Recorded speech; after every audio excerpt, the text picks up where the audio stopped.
Hi, Steve like J.Racenstein, and today we're going to discuss the ladder lock.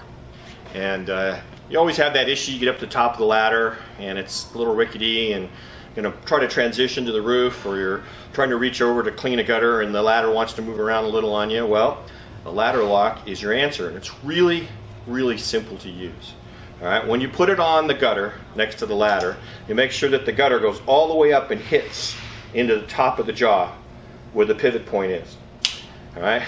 While you're doing that, you're going to make sure that this is free to be able to go over the edge of the ladder, and then you're going to tighten it to the gutter with the ladder lock, and then you'll have a nice stable ladder. Let's go see how.